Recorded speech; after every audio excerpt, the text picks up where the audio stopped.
फेरि पनि सम्पूर्णलाई हाम्रो युट्युब च्यानलमा स्वागत छ। आज हामी इङ्ग्लिस पार्ट्स अफ स्पिच अन्तर्गत पर्ने नाउनको बारेमा छलफल गर्न गइरहेका छौँ, जुनलाई चाहिँ हामी नेपालीमा नाम पनि भन्न सक्छौँ। इङ्ग्लिसमा चाहिँ नाउनको तरिकाले हामी हेर्छौँ भन्दा नेपालीमा चाहिँ हामी नाम भन्छौँ।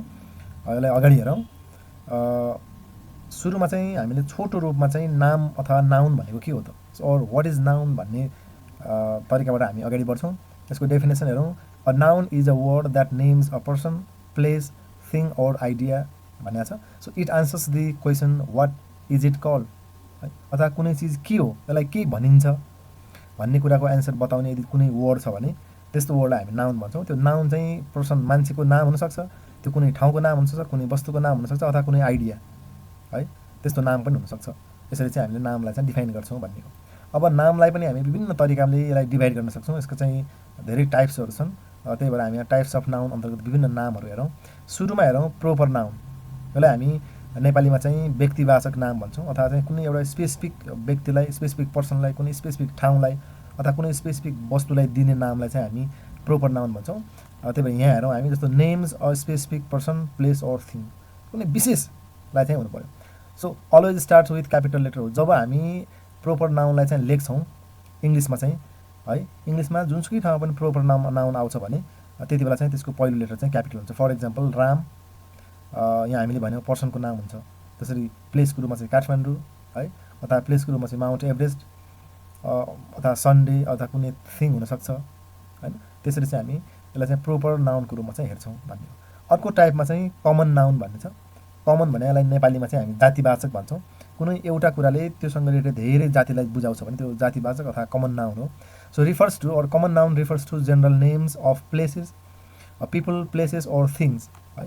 यो चाहिँ कुनै पनि इङ्ग्लिसमा चाहिँ लेख्दाखेरि यसलाई क्यापिटल बनाउनु पर्दैन हो। Not capitalize unless at the beginning of the sentence हो। सेन्टेन्सको सुरुमा आयो भने चाहिँ क्यापिटल हुने भयो, अन्यथा चाहिँ यो क्यापिटल गर्नु परेन। फर इक्जाम्पल जस्तो बोय, है, यो जातिवाचक भने केटा जाति भनेपछि सबैलाई जनाउने भयो। केटा भन्ने बित्तिकै यो संसारभरिका सबै केटाहरू। सिटी भन्ने बित्तिकै यो वर्ल्डमा चाहिँ जति पनि सिटीहरू छन् सबैलाई जनाउँछ। माउन्टेन, जस्तो डे, होइन, यस्तोमा चाहिँ यो आउने भयो। जस्तो सन्डे भन्यो भने स्पेसिफिक डे भयो, भने डे मात्रै भन्यो भने एउटै महिनामा चाहिँ 30औँ दिन हुनसक्छन्, होइन, अथवा चाहिँ एक हप्तामा चाहिँ 7 दिन हुन्छन्। नट अ स्पेसिफिक डे, कुनै पनि स्पेसिफिक डे हुँदैन भन्ने कुरो चाहिँ यहाँबाट बुझ्नु भयो।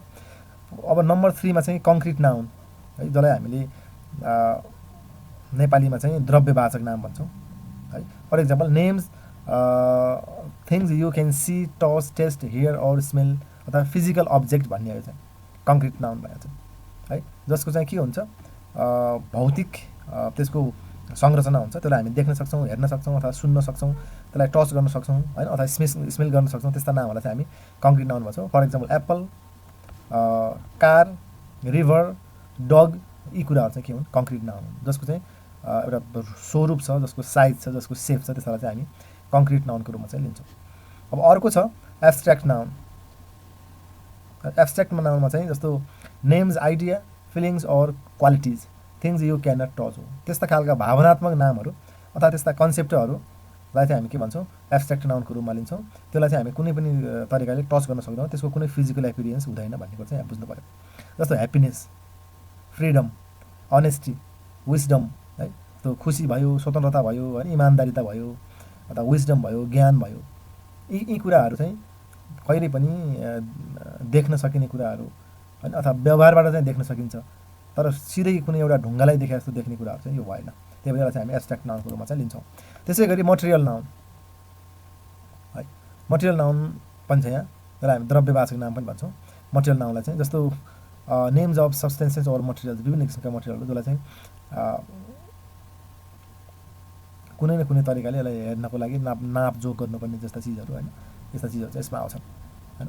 For example gold, wood, cotton, silver, होइन, यस्ता चिजहरूको नामलाई चाहिँ हामी मटेरियल नाउनको रूपमा चाहिँ लिने भयो। त्यसै गरी अर्को छ कलेक्टिभ नाउन भन्ने छ, है। कलेक्टिभ नाउन भने एउटा टिम, एउटा ग्रुपको रूपमा चाहिँ कुनै एउटा नामले चाहिँ धेरै ग्रुपलाई जनाउँछ, अथवा एकभन्दा बढी मान्छेको समूहलाई जनाउँछ भने त्यस्ता नामलाई चाहिँ कलेक्टिभ नाउन भनिन्छ।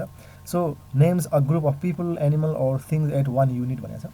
फर इक्जाम्पल जस्तो टिम, है, टिम भन्नको लागि चाहिँ एकभन्दा बढी मान्छे हुनु पऱ्यो। फ्यामिली, होइन, जस्तो हर्ड, बन्च, यसरी चाहिँ यी नाउनहरू चाहिँ कलेक्टिभ नाउनको रूपमा चाहिँ यिनले सबैले के गर्छ, एकभन्दा बढी मान्छे हुनसक्छ, एकभन्दा बढी प्राणी हुनसक्छ, अथवा एकभन्दा बढी कुनै वस्तु हुनसक्छ, चिज हुनसक्छ, यिनीहरूलाई जनाउँछ भने कलेक्टिभ नाउनको रूपमा चाहिँ लिन्छौँ।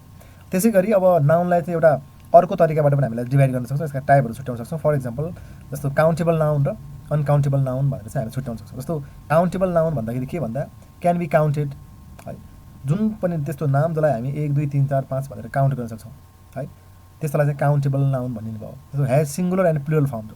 अरू कुरा के हुन्छ भने काउन्टेबल नाउनको चाहिँ सिङ्गुलर र प्लुरल फर्म हुन्छ। जस्तो काउ एउटा भयो, सिङ्गुलर भयो। काउज भन्यो भने यस अथवा यस जोडियो भने त्यसमा के हुने भयो, प्लुरल हुने भयो। एउटा गाई, दुईवटा गाईहरू भन्ने मिल्ने त्यस्तो छ भने त्यसलाई हामी काउन्टेबल नाउन भन्छौँ भन्ने। जस्तो बुक, बुक्स, चाइल्ड एउटा भयो, चिल्ड्रेन भयो। पेन, पेन्स, यसरी चाहिँ सिङ्गुलर र प्लुरल बनाउन मिल्ने खालको नाउन छ भने त्यो काउन्टेबल नाउन हो भन्ने बुझ्नु पऱ्यो। अनकाउन्टेबल नाउन भने can not be counted, usually treated as singular हो, त्यो गर्न सकिँदैन। गर्न नसकेपछि हामी त्यसलाई चाहिँ सिङ्गल नाउनको रूपमा चाहिँ लिन्छौँ। जस्तो वाटर है, एउटा पानी, दुईवटा पानी, तिनवटा पानी भन्नु मिल्दैन। 1 वाटर 2 वाटर्स भन्नु मिल्दैन, अनकाउन्टेबल हुन्छ। त्यही भएर हामी के गर्छौँ, एज अ सिङ्गल नाउनको रूपमा चाहिँ लिन्छौँ अथवा सिङ्गलको रूपमा। जस्तो सुगर, राइस, इन्फर्मेसन, यी कुराहरू चाहिँ यसमा आउँछन्। अर्को छ यहाँ कम्पाउन्ड नाउन भनेर छ। यो कम्पाउन्ड अलिकति फरक तरिकाले हेर्नुपर्छ। यसलाई चाहिँ कम्पाउन्ड नाउन कस्तो हो भन्दा यहाँ चाहिँ formed by joining 2 or more words to make 1 noun हो। यदि त्यस्तो नाउन बनाउनलाई चाहिँ एकभन्दा बढी वर्डहरू मिलेर बनेको छ भने त्यसलाई चाहिँ कम्पाउन्ड नाउनको रूपमा चाहिँ लिएको छ है। फर इक्जाम्पल जस्तो टुथ ब्रस, एउटा वर्ड टुथ हो, अर्को वर्ड हो ब्रस, टुथ ब्रस भयो। मदर इन ल, मदर छ, इन छ, ल छ, तिनवटा वर्ड मिलेको छ। त्यही भएर यसलाई चाहिँ हामी के भन्छौँ, कम्पाउन्ड नाउन। जस्तो फुटबल, फुटबल, दुईवटा वर्ड बनाएको, त्यही भएर यसलाई कम्पाउन्ड नाउन है। एकभन्दा बढी वर्ड जोडिएको भएर त्यसलाई हामी के भन्छौँ, कम्पाउन्ड नाउनको रूपमा चाहिँ अथवा मिश्रित नाउन हो, यो चाहिँ कम्पाउन्ड नाउनको रूपमा चाहिँ लिन्छ। Okay, thank you so much.